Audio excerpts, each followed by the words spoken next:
Welcome to the Secular Scriptures. I'm Gail. This is a reading of Genesis chapter 28, verse 10 through chapter 30, verse 24 or 25. The Sister Wives of Haran from the World English Bible, a free public domain translation, without which this study would not be possible. If you just came for the reading, that's too bad, because you'll be getting married to the discussion. But I won't make you work another 7 years for some history, literary analysis, comparative mythology, and conflicts, contradictions, and controversies. This is a secular Bible study, so please refrain from bickering or envy and proselytizing or apologetics. I am not a biblical scholar. I just love these stories. Go grab your favorite beverage, but don't imbibe so heavily that you can't tell one sister from the other, and let's get reading. Jacob went out from Beersheba and went towards Haran. He came to a certain place and stayed there all night because the sun had set. He took one of the stones of the place and put it under his head and lay down in that place to sleep. He dreamed and saw a stairway set upon the earth, and its top reached to heaven. Behold, the angels of God were ascending and descending on it. Behold, Yahweh stood above it and said, I am Yahweh, the God of Abraham your father, and the God of Isaac. I will give the land you lie on to you and to your offspring. Your offspring will be as the dust of the earth, and you will spread abroad to the west and to the east and to the north and to the south. In you and in your offspring all the families of the earth will be blessed. Behold, I am with you and will keep you wherever you go and will bring you again into this land, for I will not leave you until I have done that which I have spoken of to you. Jacob awakened out of his sleep and said, Surely Yahweh is in this place, and I didn't know it. He was afraid and said, How awesome this place is! This is none other than God's house, and this is the gate of heaven. Jacob rose up early in the morning and took the stone that he had put under his head and set it up for a pillar and poured oil on its top. He called the name of the place Bethel, but the name of the city was Luz at first. Jacob vowed a vow, saying, If God will be with me and will keep me in this way that I go, and will give me bread to eat and clothing to put on, so that I come again to my father's house in peace, and Yahweh will be my God, then this stone which I have set up for a pillar will be God's house. Of all that you will give me, I will surely give a tenth to you. Genesis chapter 29. Then Jacob went on his journey and came to the land of the children of the east. He looked and saw a well in the field, and saw 3 flocks of sheep lying there by it. For out of that well they watered the flocks. The stone on the well's mouth was large. There all the flocks were gathered. They rolled the stone from the well's mouth and watered the sheep, and put the stone back on the well's mouth from its place. Jacob said to them, My relatives, where are you from? They said, We are from Haran. He said to them, Do you know Laban, the son of Nahor? They said, We know him. He said, Is it well with him? They said, It is well. See, Rachel his daughter is coming with the sheep.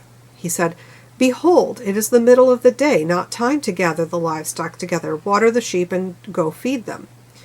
They said, We can't until all the flocks are gathered together, and they roll the stone from the well's mouth. Then we will water the sheep. While he was yet speaking with them, Rachel came with her father's sheep, for she kept them. When Jacob saw Rachel, the daughter of Laban, his mother's brother, and the sheep of Laban, his mother's brother, Jacob went near and rolled the stone from the well's mouth and watered the flock of Laban, his mother's brother. Jacob kissed Rachel and lifted up his voice and wept. Jacob told Rachel that he was her father's relative and that he was Rebekah's son. She ran and told her father. When Laban heard the news of Jacob, his sister's son, he ran to meet Jacob and embraced him and kissed him and brought him to his house. Jacob told Laban all these things. Laban said to him, Surely you are my bone and my flesh. Jacob stayed with him for a month. Laban said to Jacob, Because you are my relative, should you therefore serve me for nothing? Tell me, what will your wages be? Laban had 2 daughters. The name of the elder was Leah, and the name of the younger was Rachel. Leah's eyes were weak, but Rachel was beautiful in form and attractive. Jacob loved Rachel. He said, I will serve you 7 years for Rachel, your younger daughter. Laban. All right, I'm not sure if the man's name is Laban or Laban. I don't remember. I'm just going to keep calling him Laban. Laban said, It is better that I give her to you than that I should give her to another man. Stay with me. Jacob served 7 years for Rachel. They seemed to him but a few days for the love he had for her. Jacob said to Laban, Give me my wife, for my days are fulfilled, that I may go in her. Laban gathered together all the men of the place and made a feast. In the evening he took Leah his daughter and brought her to Jacob. He went in to her. Laban gave Zilpah his servant to his daughter Leah for a servant. In the morning, behold, it was Leah. No, not Leah. This is not Star Wars. Leah. He said to Laban, "What is this you have done to me? Didn't I serve you for Rachel? Why then have you deceived me?" Laban said, "It is not done so in our place to give the younger before the firstborn. Fulfill the week of this one, and we will give you the other also for the service which you will serve with me for 7 more years." Jacob did so and fulfilled her week. He gave him Rachel, his daughter, as wife. Laban gave Bilhah, his servant, to his daughter Rachel to be her servant. He went in also to Rachel, and he loved also Rachel more than Leah, and served with him 7 more years. Yahweh saw that Leah was hated, and he opened her womb, but Rachel was barren. Leah conceived and bore a son, and she named him Reuben, for she said, "Because Yahweh has looked at my affliction, for now my husband will love me." She conceived again and bore a son, and said, "Because Yahweh has heard that I am hated, he has therefore given me this son also." She named him Simeon. She conceived again and bore a son. She said, "Now this time my husband will be joined to me, because I have borne him 3 sons. Therefore his name was called Levi. She conceived again and bore a son. She said, "This time I will praise Yahweh." Therefore she named him Judah. Then she stopped bearing. Genesis chapter 30. When Rachel saw that she bore Jacob no children, Rachel envied her sister. She said to Jacob, "Give me children, or else I will die." Jacob's anger burned against Rachel, and he said, "Am I in God's place, who has withheld from you the fruit of the womb?" She said, "Behold, my maid Bilhah, go in to her, that she may bear on my knees, and I also may obtain children by her." She gave him Bilhah, her servant, as wife, and Jacob went in to her. Bilhah conceived and bore Jacob a son. Rachel said, "God has judged me, and has also heard my voice, and has given me a son." Therefore she called his name Dan. Bilhah, Rachel's servant, conceived again, and bore Jacob a second son. Rachel said, "I have wrestled with my sister with mighty wrestlings, and have prevailed." She named him Naphtali. When Leah saw that she had finished bearing, she took Zilpah, her servant, and gave her to Jacob as wife. Zilpah, Leah's servant, bore Jacob a son. Leah said, "How fortunate!" She named him Gad. Zilpah, Leah's servant, bore Jacob a second son. Leah said, "Happy am I, for the daughters will call me happy." She named him Asher. Reuben went in the days of wheat harvest and found mandrakes in the field, and brought them to his mother Leah. Then Rachel said to Leah, "Please give me some of your son's mandrakes." Leah said to her, "Is it a small matter that you have taken away my husband?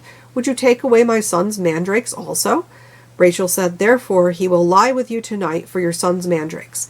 Jacob came from the field in the evening, and Leah went out to meet him and said, "You must come in to me, for I have surely hired you with my son's mandrakes." He lay with her that night. God listened to Leah, and she conceived and bore Jacob a 5th son. Leah said, "God has given me my hire, because I gave my servant to my husband." She named him Issachar. Leah conceived again and bore a 6th son to Jacob. Leah said, "God has endowed me with a good dowry. Now my husband will live with me, because I have borne him 6 sons. She named him Zebulun. Afterwards she bore a daughter and named her Dinah. God remembered Rachel, and God listened to her and opened her womb. She conceived, bore a son, and said, "God has taken away my reproach." She named him Joseph, saying, "May Yahweh add another son to me." When Rachel had borne Joseph, Jacob said to Laban, "Send me away, that I may go to my place and to my country." Let me tell you, my churches did not discuss this one in Sunday school. Okay, they did talk about Jacob's dream and the stairway to heaven and the 10% tithe. Don't forget the 10% tithe. But then they skipped right over all of the messy wives and sheep business to Jacob wrestling with the angel, probably because they didn't want to poke at 4 wives. And it was a farming community, so everybody knew how selective breeding works, and it's not with peeled sticks. But that's for next time! While I'd read this before, I never stopped to actually think about the big, complicated, emotionally messy family. Well, friends, today I'm stopping to think about it. History of the text.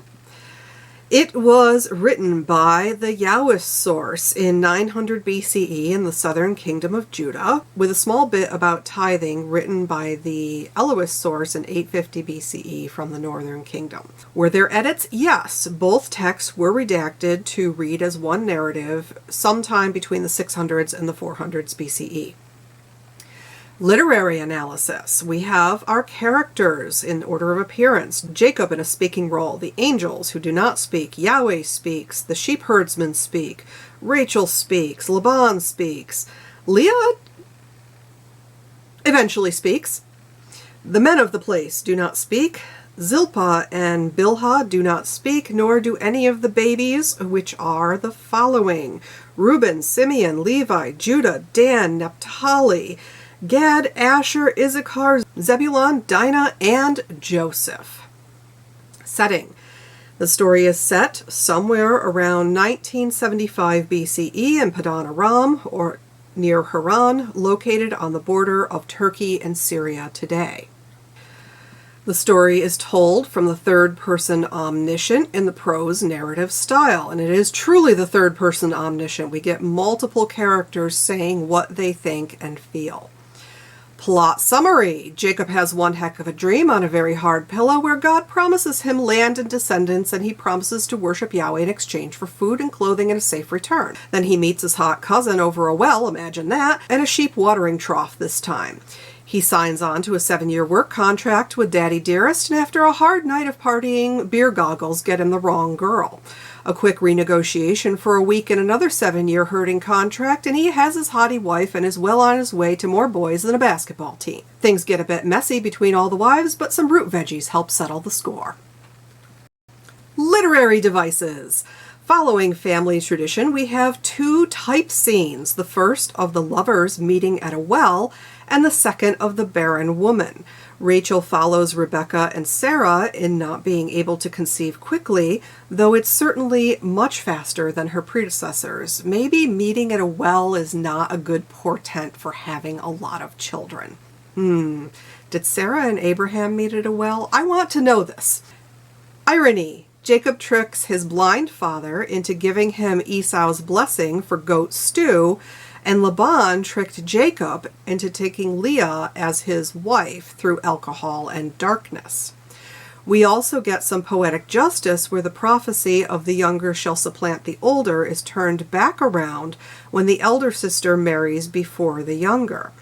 There is some symbolism in the strife between Leah and Rachel that is reflected in their descendants later in the story in terms of the tribes of Israel.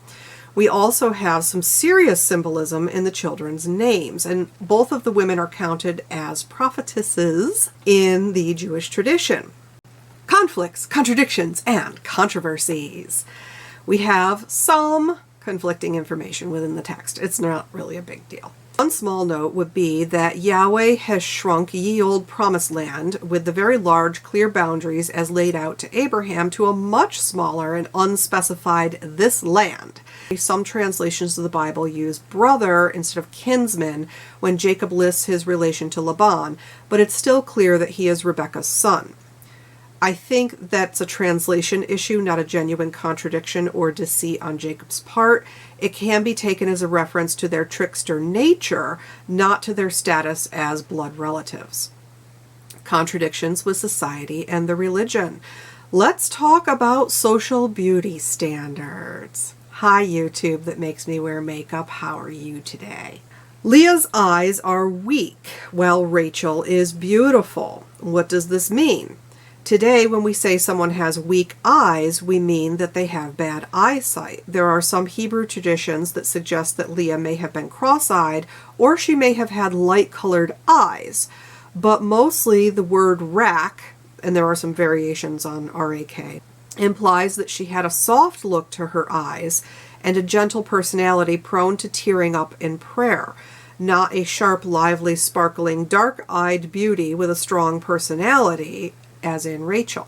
Leah is dutiful and soft. She seeks Jacob's love through her primary wifely duty of childbearing, and she expects that the emotional payout for her labor will follow.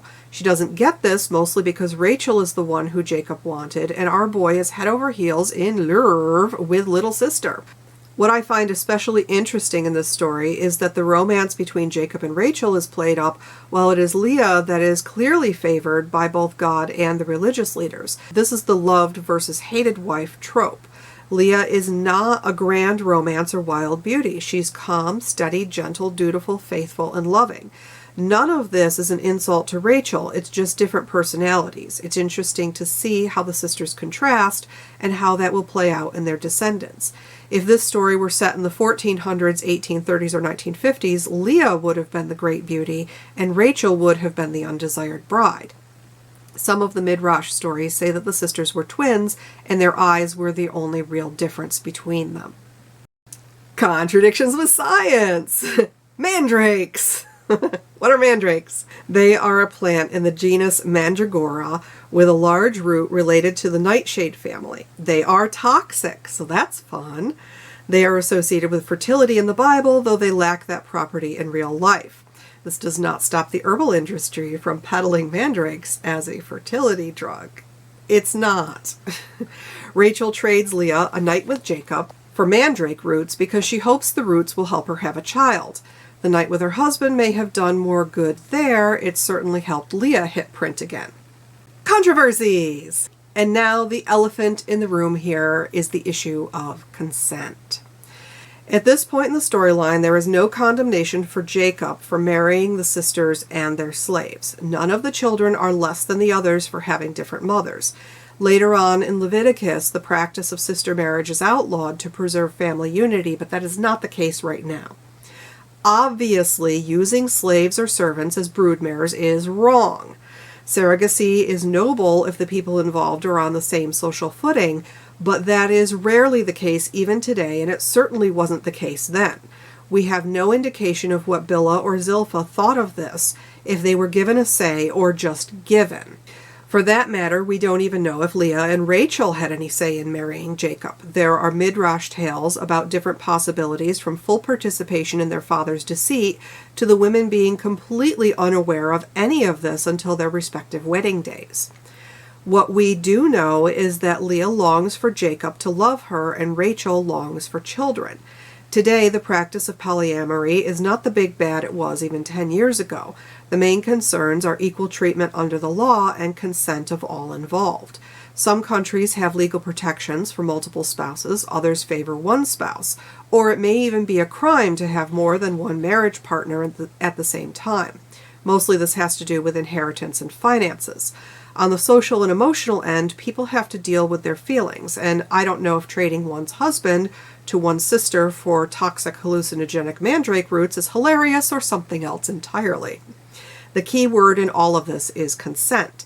Today, while not universally accepted, adults can arrange their private lives however they like as long as everyone involved consents. What we don't want to see is the rivalry in the early relationship between Rachel and Leah, where they let envy and jealousy name their children. I'm going to hold off on discussing Laban and Jacob until next time when we can get a fuller picture of their relationship. Today is for the ladies, but we will get to the patriarchy. Yay! Comparative mythology. The following fairy tale comes from Norway and has enough similar elements to qualify as comparative mythology. We have twins after a period of barrenness, an ugly and beautiful twin like Jacob and Esau, or Rachel and Leah, an elder sibling marrying a younger relative, tricksters, wedding parties, and a person being worth more than their appearance would suggest. But more importantly, it's a delightful little tale that I hadn't heard before, and I hope it makes you laugh as hard as I did. This is the story of Tatterhood. Once upon a time, there was a king and queen who had no children, and that made the queen very sad. She seldom had a happy hour. She was always crying and complaining and saying how dull and lonesome it was in the palace. If we had children, there would be life enough, she said. Wherever she went in all her realm, she found God's blessing in children, and even in the poorest hut. And wherever she went, she heard women scolding their children and saying how they had done this and that wrong. The queen heard all of this and thought it would be so nice to do as other women did.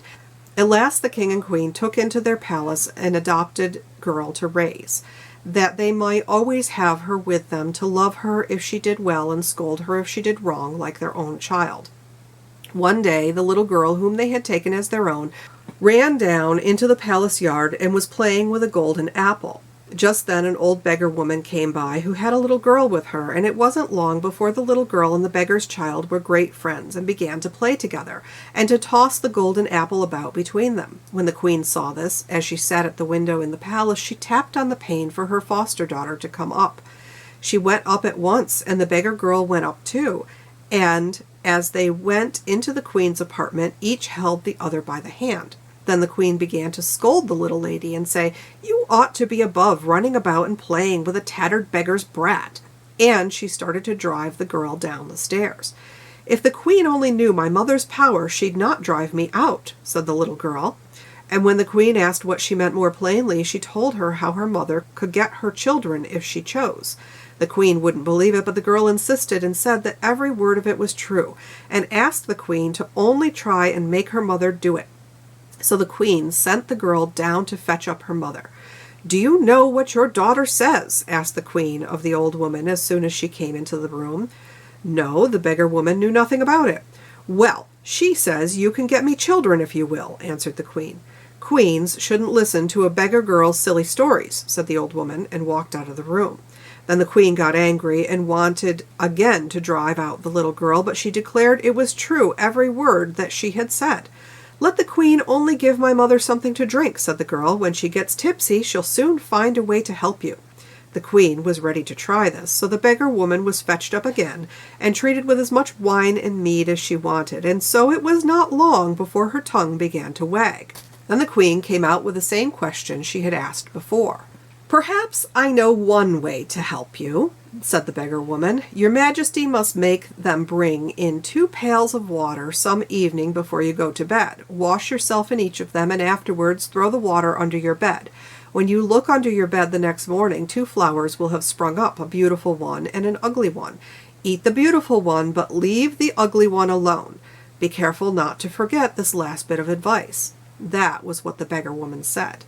Yes, the queen did what the beggar woman advised her to do. She had the water brought up in 2 pails, washed herself in them, and emptied them under the bed. And when she looked under the bed the next morning, there stood 2 flowers. One was ugly and foul and had black leaves, and the other was so bright and fair and lovely she had never seen anything like it. So she ate it up at once. But the pretty flower tasted so sweet that she couldn't help herself. She ate the other one too, for she thought, "I'm sure that it can't hurt or help me very much either way." Well, sure enough, after a while the queen was brought to bed. First of all, she had a girl who had a wooden spoon in her hand and rode upon a goat. She was disgusting and ugly, and the very moment she came into the world she bawled out, "Mama!" "If I'm your mamma," said the queen, "God give me grace to mend my ways."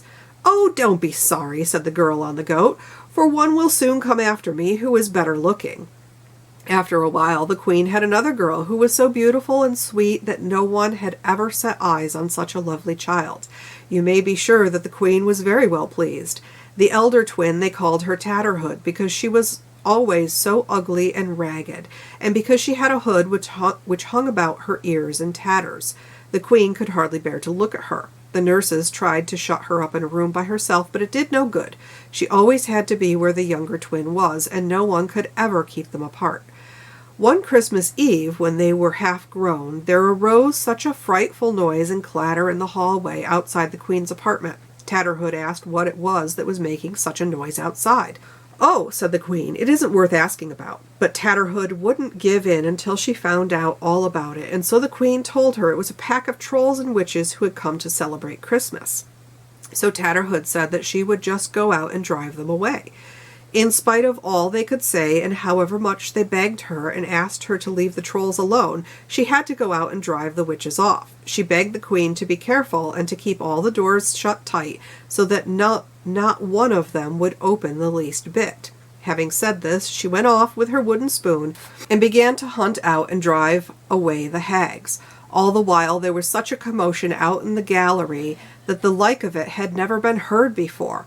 The whole palace creaked and groaned as if every joint and beam were going to be torn out of its place. Now I can't say exactly what happened, but somehow one or the other door did open a little bit, and her twin sister just peeped out to see how things were going with Tatterhood and put her head a tiny bit through the opening, but pop! Up came an old witch and whipped off her head and stuck a calf's head on her shoulder instead.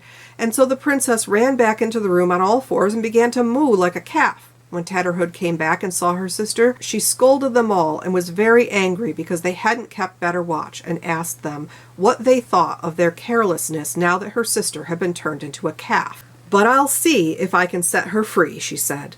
And then she asked the king for a ship with a full set of sails and a good load of stores, but she would not have a captain or any sailors. No, she would sail away with her sister all alone. There was no holding her back, and at last they let her have her own way. Tatterhood sailed off and steered her ship right up to the land where the witches lived. When she came to the landing place, she told her sister to stay quiet on board the ship, but she herself rode on her goat to the witch's castle. When she got there, one of the windows in the gallery was open, and there she saw her sister's head hung up on the window frame. So she jumped her goat through the window into the gallery, snapped up the head, and set off with it. The witches came after her to try to get the head back. They flocked around her as thick as a swarm of bees or a nest of ants. The goat snorted and puffed and butted with his horns, and Tatterhood beat and banged them about with her wooden spoon. And so the pack of witches had to give up. So Tatterhood got back to her ship, took the calf's head off her sister, and put her own back on again. And then she became a girl as she had been before. After that she sailed a long, long way to a strange king's realm. Now the king of this land was a widower, and he had an only son. When he saw the strange sail, he sent messengers down to the beach to find out where it came from and who owned it. But when the king's men came down there, the only person they saw on board was Tatterhood, and there she was, riding around and around the deck on her goat at full speed until her strands of hair streamed in the wind. The men from the palace were all amazed at this sight and asked if more people were not on board. Yes, there were. She had a sister with her, said Tatterhood. They wanted to see too, but Tatterhood said no. No one shall see her unless the king comes himself, she said, and so she began to gallop around on her goat again until the deck thundered. When the servants got back to the palace and told what they had seen and heard down at the ship, the king wanted to set out at once to see the girl that rode on the goat. When he arrived there, Tatterhood brought out her sister, and she was so beautiful and so gentle that the king immediately fell head over heels in love with her. He brought them both back to the palace with him and wanted to have the sister for his queen, but Tatterhood said no. The king couldn't have her in any way unless the king's son would take Tatterhood. That, as you may guess, the prince did not want to do at all, because Tatterhood was such an ugly hussy. However, at last the king and the others in the palace talked him into it, and he gave in, promising to take her for his queen.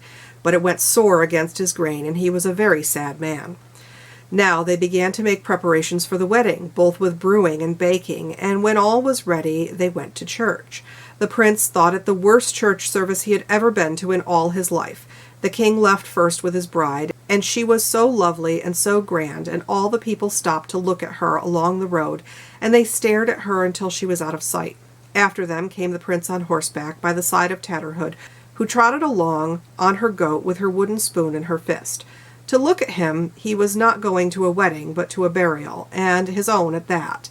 He seemed so sad and did not speak a word. "Why don't you talk?" asked Tatterhood when they had ridden a bit. "Why, what should I talk about?" asked the prince. "Well, you might at least ask me why I ride upon this ugly goat," said Tatterhood. Why do you ride on that ugly goat?" asked the prince. "Is it an ugly goat? Why, it's the most beautiful horse that a bride ever rode," answered Tatterhood. In an instant the goat became a horse, the finest that the prince had ever seen. They rode on a bit further, but the prince was just as sad as before and couldn't say a word. So Tatterhood asked him again why he didn't talk. When the prince answered he didn't know what to talk about, she said, "Well, you could ask me why I ride with this ugly spoon in my fist." "Why do you ride with that ugly spoon?" asked the prince. "Is it an ugly spoon? Why, it's the loveliest silver fan that a bride ever carried," said Tatterhood, and in an instant it became a silver fan, so bright that it glistened. They rode a little way further, but the prince was still just as sad and did not say a word. In a little while Tatterhood asked him again why he didn't talk, and told him to ask why she wore the ugly gray hood on her head. "Why do you wear that ugly gray hood on your head?" asked the prince. "Is it an ugly gray hood? Why, it's the brightest golden crown that a bride ever wore," answered Tatterhood, and it became a crown at once. Now they rode a little way further, and the prince was so sad that he sat without making a sound or uttering a word, just as before. So his bride asked him again why he didn't talk, and told him to ask her why her face was so ugly and gray. "Yes," asked the prince, "why is your face so ugly and gray?" "Am I ugly? You think my sister beautiful, but I am 10 times more beautiful," said the bride. When the prince looked at her, she was so beautiful he thought that she was the most beautiful woman in the world. After that, it was no wonder that the prince found his tongue, and no longer rode with his head hanging down. So they drank the bridal cup both deep and long, and after that both prince and king set out with their brides to the princess's palace, and there they had another bridal feast and drank once more, both deep and long. There was no end to the celebration. Now run quickly to the king's palace, and there will be a drop of the bridal ale left for you. I really enjoyed that story, and I hope you did too. Let's pause to appreciate the fact that the queen actually had triplets, one of them being a magnificent troll-fighting goat. Worth and appearance are rarely tied together. Questions. There were a few things that I did not touch on here, which I may get into next time, but why does Jacob put such a cheap price on worshiping God? Clothes, food, and a return to Bethel. At Bethel, Jacob sets up the standing stone as God's house, and this ties to the practice of trees and stones being holy places with oil poured over them. Why do you think this changes over time? I'll explore that in later books, but it's just food for thought for now. Why did Laban swap Leah for Rachel and then give Rachel 2? Was it just to get 7 more years from Jacob, or was it a different reason? Let me know what you think in the comments. What else? Tell me if you agreed or disagreed with anything I said above. These stories are vast with multiple interpretations. Channel recommendations. I've suggested it before, but Sharing Fire is a great channel for stories and philosophy, and Jennifer Bird, PhD, has some fantastic videos on this part of the story. You'll have to sort through her videos to find them. Thank you so much for enjoying these stories with me on the Secular Scriptures. If you like this episode, please like and subscribe. Tell me what you think is the most important element of the story. Tell me how you compare and contrast Tatterhood with the story of Leah and Rachel's marriage to Jacob. I'm not sure if next week's video will be the Kalam cosmological argument with cats, or if it will be the next installment of Genesis, which is all about sheep genetics, and I do adore livestock. I hope to see you soon. Either way, ring the bell notification so you won't miss out on the next video.